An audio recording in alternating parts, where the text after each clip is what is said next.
Hello everybody, I'm Sofi Khachmanyan. Welcome to my studio. Today I'm going to demonstrate some garment closures for you. Obviously, the garments can have different type of closures. As garment closures, we use different type of items such as zippers, buttons, snaps, hooks, and more. Today I'm going to demonstrate for you the buttonholes, snaps, and hooks and eyes. Here on my table I have a bunch of snaps. They come usually in two different colors and different sizes, of course.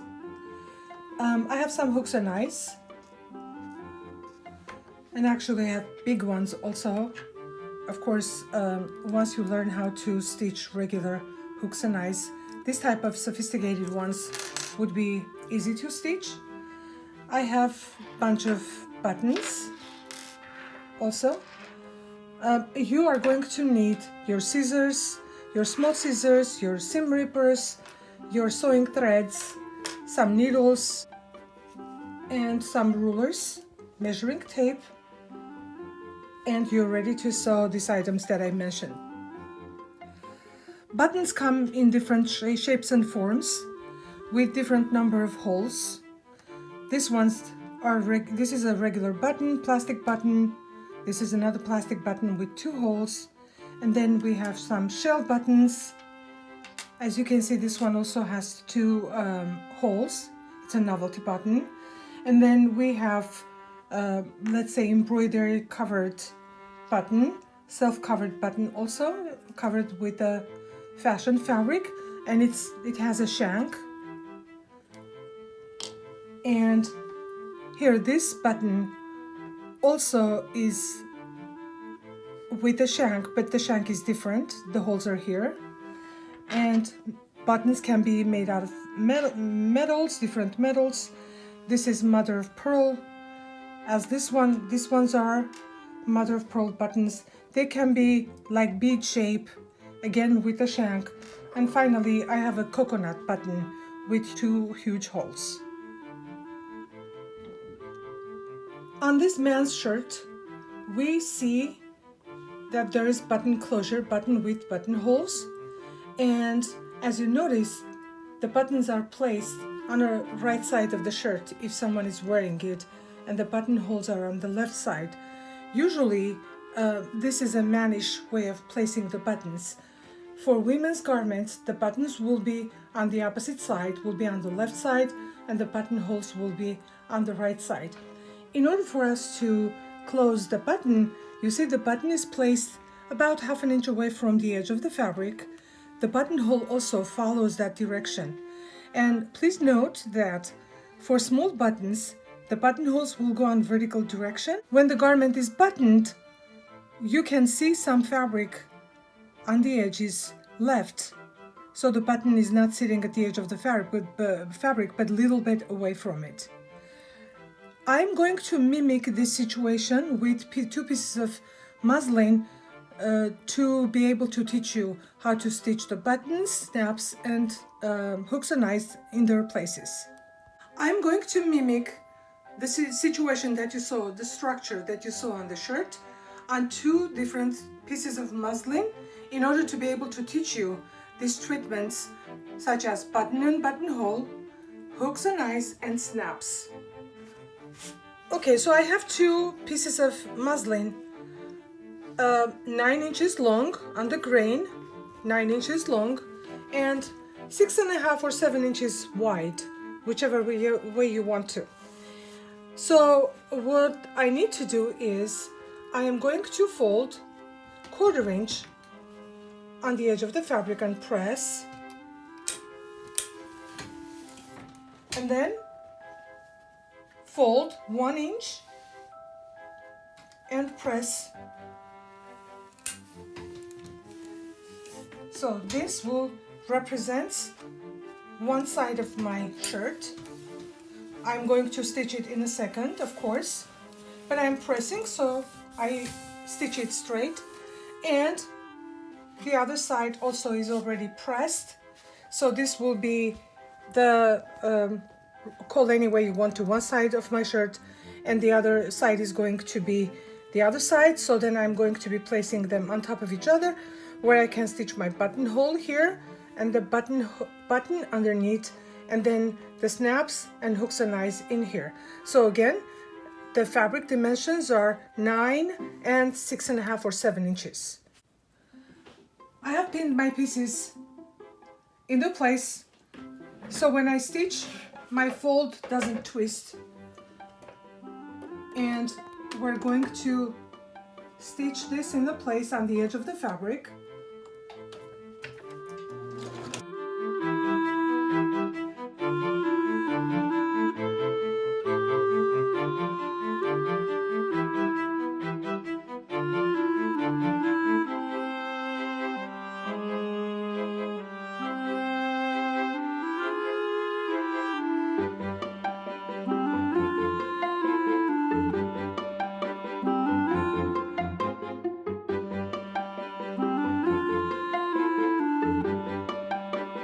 I'm planning to make my buttonhole here, say about here. My button is going to be right at the middle of that buttonhole. I'm going to demonstrate this one more time for you later. And let's say my snaps are going to be here, or hooks and eyes, and then the third closure will be right there. I kind of nicely designed them on my given measurement. So then later on, these two sides of the fabric will go on top of each other. Let's go and start stitching our buttonhole. Pretty much what my machine is going to do right now, it is going to make a bar tuck or tuck stitch, and then it is going to stitch small, like buttonhole stitch, pretty much like this.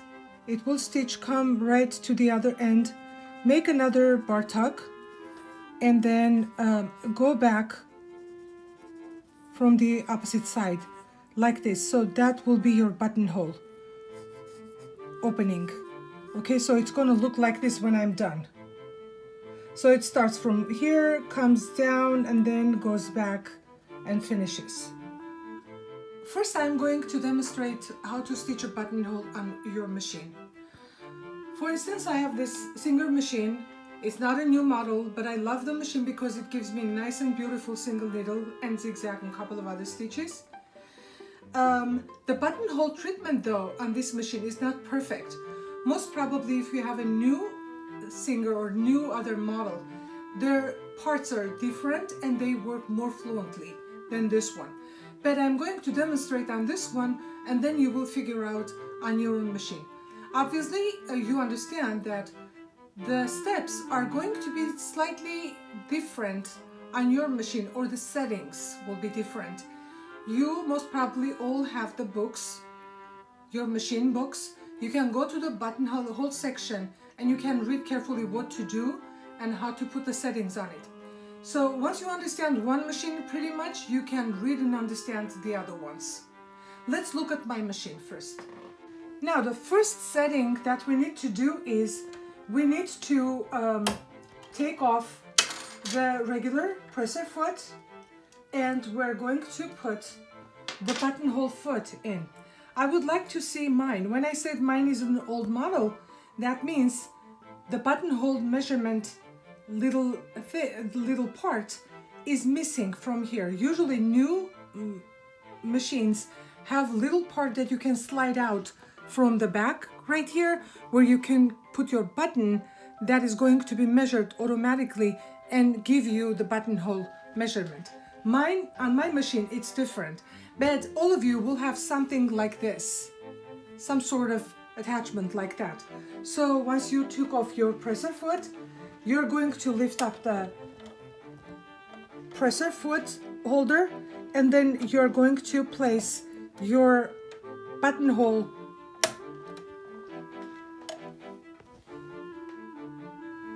attachment to it. You see it's in there. Okay. On your machines, usually you have a little tab that comes down from the top. On some machines it says push them back, push them forward. You have to exactly know how to treat this tab in order for you to give the the correct measurement of your buttonhole. So right now I'm going to try to measure my buttonhole length so the machine knows how long to stitch. Usually the buttonhole is 1/8 of an inch longer than the button diameter, but the machine measures it automatically. In order for me to do that, I push this tab down and I should be pushing forward on this machine. I will place my button right here between the buttonhole tab and this little plastic tab right there, where the buttonhole gets trapped in between, and so it measures the length of the buttonhole. Again, your measuring device could be at the back of this plastic attachment, the buttonhole attachment. 5, 4, 3. Some machines have their adjustment settings on top. Here you can, on your machine you can most probably find them there. On my machine it's different. Can you see here I have a little buttonhole mark or sign or logo, and then I have another one right there. So I'm going to place my settings on the buttonholes, and then I'm going to make my stitch length small. As I said, my machine is a different has different settings. Now I am ready to sew right now. So this is the point where I'm going to start stitching my buttonholes, and I'm marking it. As I said, the length of the buttonhole is going to be measured by my setting right on my buttonhole attachment.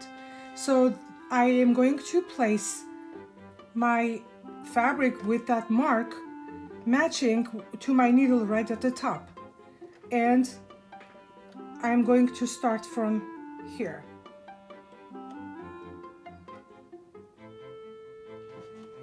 Right there.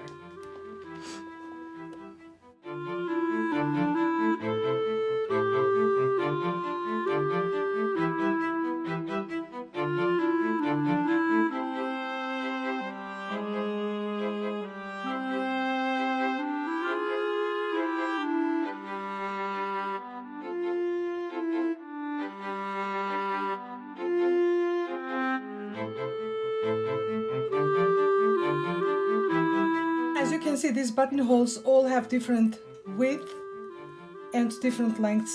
That's because of the setting on the buttonhole attachment, and also on the stitch width setting on your own machine. You can adjust it in a way that you can get either very delicate buttonhole like this, or you can get a little bit chunkier buttonhole if that's what you need. And mine, that I just did, is in between those two. Now let's press this again and open the buttonhole. Okay, in order for me to open the buttonhole, I'm going to use my seam ripper. You can use small scissors with very sharp tips also, but I'm going to pretty much cut like this. And since I don't want my buttonhole to be damaged at the end, I'm going to place a pin right at the end, and I'm going to start from one end of the buttonhole, and carefully I'm going to cut this opening and stop at the needle. Here, remove this, and then these threads that are sticking out from there I can clean up. Then I have my buttonhole ready to go. Obviously you can repeat that buttonhole as many times as you need to for your garment. Now I'm going to attach the button to the other side. Okay, here you see my button is going through the buttonhole easily. It's not too big, not too small. Now I'm going to place my buttonhole side right on top of the button side where my tops are matching, and I'm going to go to the middle of that buttonhole and then place a dot on the other side of the fabric. Okay, so here, that's my base of the button. what I need to do is to start sewing. My needle with the thread is ready. I made a knot at the end. I don't want this knot to be showing even on the wrong side of the fabric. Therefore, I'm going to start from the right side. And I'm going to take a couple of threads on the right side of the garment. Here, my knot is right there. And I'm going to start stitching my button, which goes and sits on top of the knot that is hiding under the button, like this. You see, the knot is over there. Okay, so I'm going to start stitching by holding my button into place. First of all, don't let it to twist. Keep it together, and you go up and go down and go up and down. If I had 4 holes, I would be going through one couple and then another couple, or I could go on crisscross motion. Do whatever you want to do with your button. I'm using different colors so it's visible. Now, when you're stitching, don't pull the thread too much. Let the button to be a little bit easy on the surface. You see it's moving. Let's assume I went 4 or 5 times and that's enough. Now I'm going to secure the button into place. Here's what I would do. I'm going to come up on the surface, but under the button, like this. Under the button, I come out on the surface, and then I'm going to grab my thread and wrap it 2 or 3 times.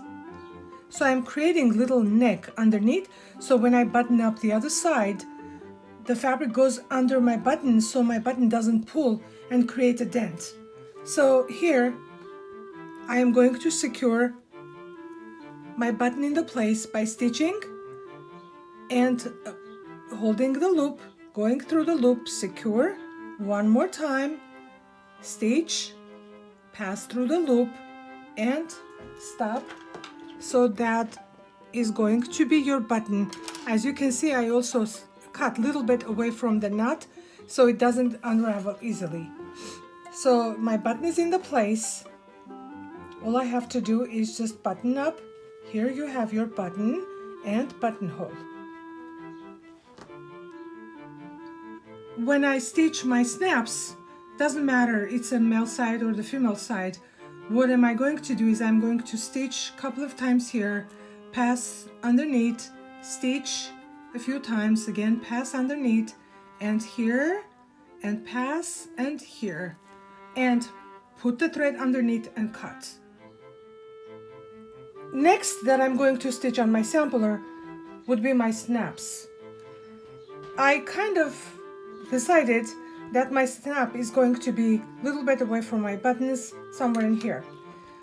How do I decide where the snaps are going to go and how?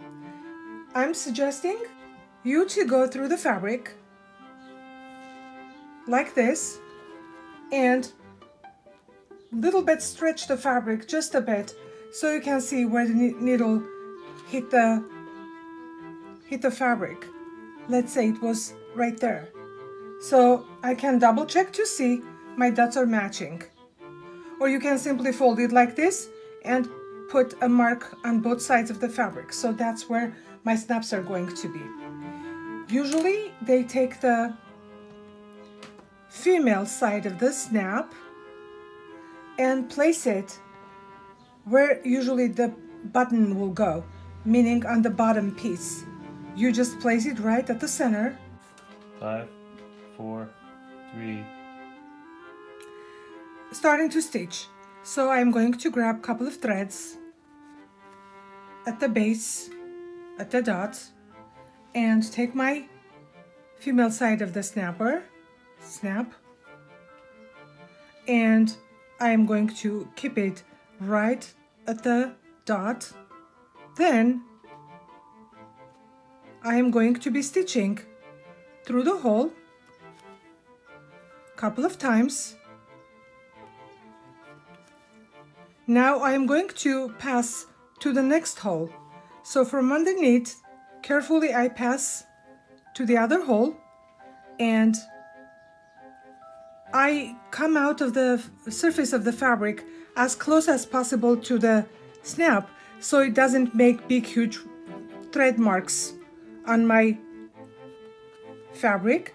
Now I am on the third side. I'm going to stitch a couple of times and keep your stitches close to each other so your stitches are looking nice and neat. Okay, so then I am on the fourth side, stitch a couple of times.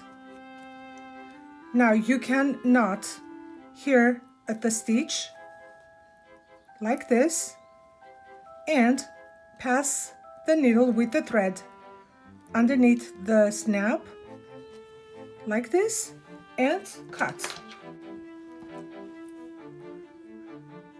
I'm on the male side. Again, I am going to grab a couple of threads because on the right side of my fabric I don't want to have distinctive marks, and I'm going to put my male side of the snap right on top of the knot and stitch exactly the same way.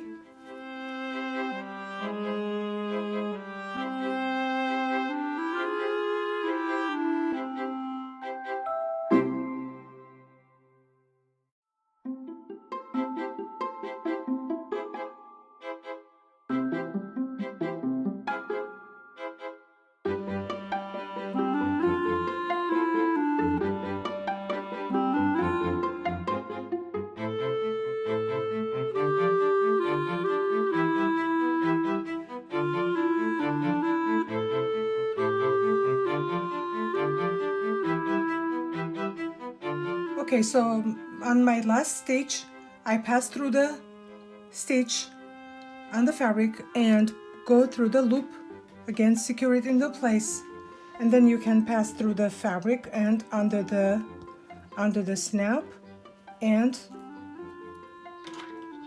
it will be done. Okay, here it is, and then it's in the place. Now let's go to the hooks and eyes. When I stitch my hooks and eyes, pretty much what I do is I stitch a few times here. I can pass through the neck a couple of times and then pass to the other eye and stitch, or you can stitch here, here, here, or on the way you can stitch all three so the eye doesn't jump up. We secure it right at the middle. Same instruction of sewing will go for the hook. Okay, let's say my hooks and eyes are going to be here, and either again I can go through the fabric and stretch the fabric a little bit so when I open I can see where they are. Let's say one point is right here and the other point is right there. Now in order for me to check to see if it's correct, I can know I missed a point. It's right here. Okay, so that's the middle. So these points mean that's the middle. Here, right here, let's say, right here. So that was the middle. Now, what I need to do is, I need to stitch the eye part. Should be stitched right like this. So the eye is going to touch the dot. I don't want to have any, if I don't want to have any knots anywhere, I will take a piece of thread like this, piece of thread. I would fold, bring the both ends together, and I'm going to thread both ends at the same time. As a matter of fact, I wanted to also show you that, let's say if you have a hard time to thread, with this threader you can go through the needle's eye like this. You see, those very tiny and delicate wire goes through the needle's eye. You go through this big opening and it will be threading the needle for you in case you have hard time. Okay, so when I fold it, I have a loop.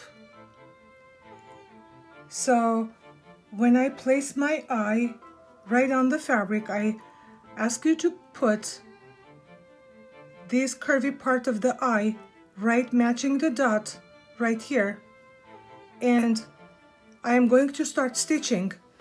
Pretty much I'm going to be stitching first from those two eyes and then secure right at the middle.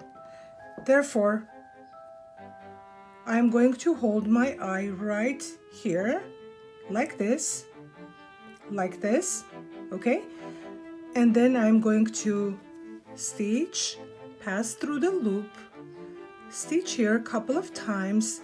Again, keep your stitches nice and neat together like a dot, and then from between the fabrics pass to the other circle, stitch 2 or 3 times,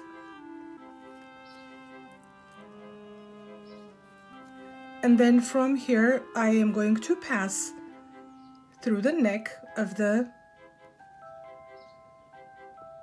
eye, and I'm going to stitch from here to here to keep it flat. If we don't stitch it through the neck like this, the eye is going to jump up and it will be difficult to operate. So here I'm going to be securing right here, you see? Now underneath I can go through the fabric, grab a couple of threads, secure my thread in place, and I can even pass through the fabric or go to the middle of the fabric and cut here like this. Hook that is going to go on the opposite side of the dot, okay, like this.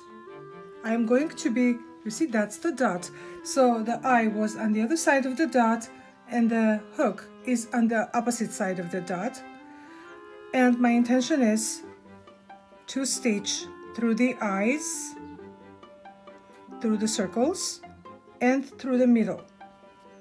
So again, I will be doing the same thing.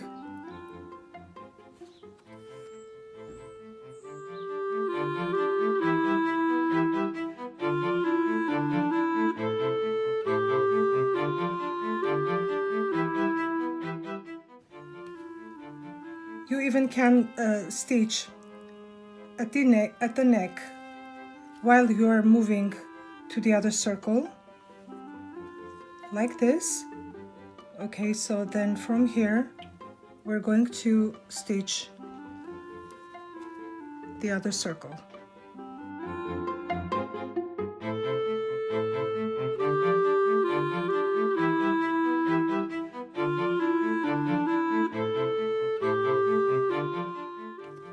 Okay, so I stitched here, here, and then there. Now I am going to secure my thread by going through the loop once. If you want to secure it twice, you can do it here twice, and then you can push the thread between the fabric layers or stitches or something, and you can cut like that to hide your thread's end.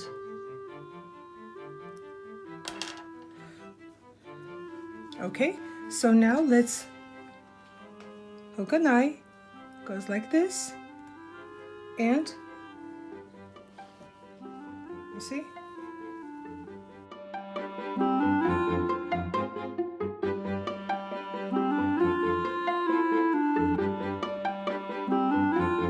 Let's say if they put a snap and they don't want to show this, or they want to cover this, they will place non-functional button on top of it.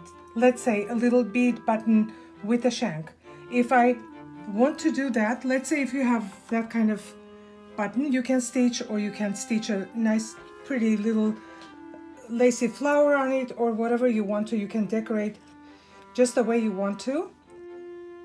Now, since this is a button with the shank, and if I have a knot, it is going to be visible here. Again, I will take piece of thread, fold it, come up with a loop at the end.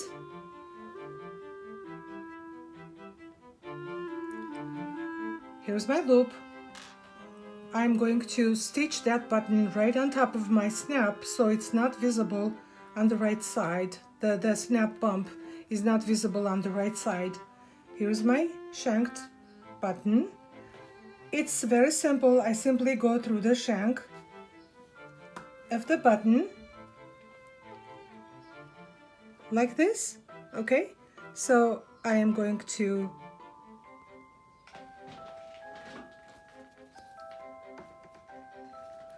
pass through the shank and to the fabric, to the shank and to the fabric.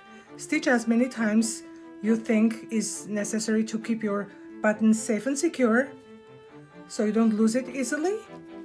And again, right at the stem, I'm going to make a loop, knot it, and one more time, and you can again pass it through the fabric on the other side so it securely holds in the place and you don't see the end of the thread sticking out from there.